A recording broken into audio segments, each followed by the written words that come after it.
ఇప్పుడు రాజేష్ ఎలాగైనా జయాని తన దగ్గరికి తీసుకోవాలని అంతా రెడీగా చేసుకుంటాడు. కానీ అదే రోజు జయాకి పీరియడ్స్ వచ్చేయడంతో ఇతని ప్లాన్ అంతా ఫ్లాప్ అయిపోతుంది.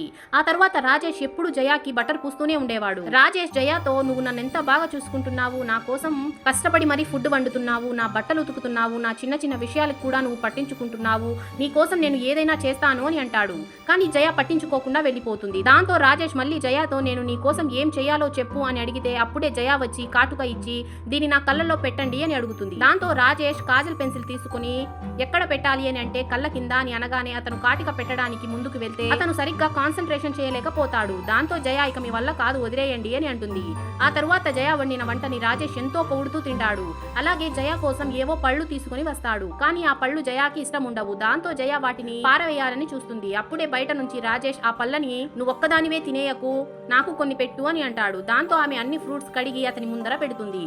అది చూసిన రాజేష్ ఏమి నువ్వు తినలేదా అని అడిగితే ఈ పళ్ళు నాకు ఇష్టం ఉండవు అని జయ అంటుంది. ఆ తర్వాత ఏమవుతుందో తెలుసుకోవడానికి పార్ట్ 20 అని కామెంట్ చేయండి.